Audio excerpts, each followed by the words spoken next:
കൂട്ടുകാരെ, എൻ്റെ ചാനലിലേക്ക് എല്ലാവർക്കും സ്വാഗതം. നമ്മുടെ ഇന്ന് നമ്മളൊക്കെ ചീര കൃഷിയാണ് കാണിക്കാൻ പോകുന്നത്. ചീര ചുമന്ന ചീരയാണ്, വ്ളാത്താങ്കര ചീരയല്ല, ഇത് നമ്മൾ സാധാ ചുമന്ന ചീരയാണ്. ഇഷ്ടംപോലെ ഉണ്ടായിട്ടുണ്ട്. ഇതിൽ നിന്ന് പറിച്ച് കുറച്ച് അങ്ങോട്ട് വേറെ സ്ഥലത്തേക്ക് മാറിയുണ്ട്, നന്നായിട്ട് വന്നിട്ടുണ്ട്.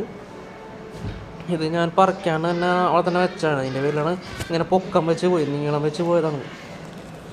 നല്ല ടേസ്റ്റ് ഉണ്ട് അത് കൊടുത്തത്. ഞാൻ ഇഷ്ടംപോലെ വിത്ത് മേടിച്ചിട്ട് നമ്മൾ നട്ടതാണ്.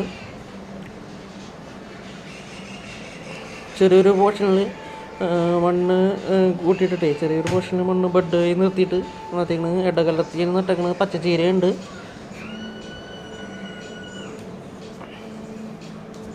ഇഷ്ടംപോലെ ഉണ്ടായിരുന്നു.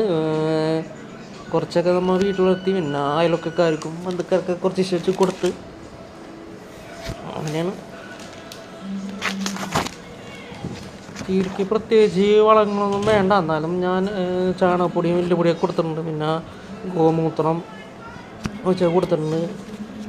ഗോമൂത്രം ഒഴിച്ച് കഴിഞ്ഞാൽ പെട്ടെന്ന് വളരുകയും ചെയ്യും. നല്ല ഇല ആവും, വലിയ ഇലയൊക്കെ ആവും. പക്ഷേ ഇത് ഞാൻ പറിച്ച് നടത്തിൻ്റെ പേരിൽ ഇതിങ്ങനെ നിന്ന് ഇലയൊക്കെ അധികം വലിപ്പം വെച്ചില്ല. പറിച്ച് നട്ടാൽ ഞാൻ നല്ല അടിപൊളിയായിട്ട് നിൽക്കുന്നുണ്ട്.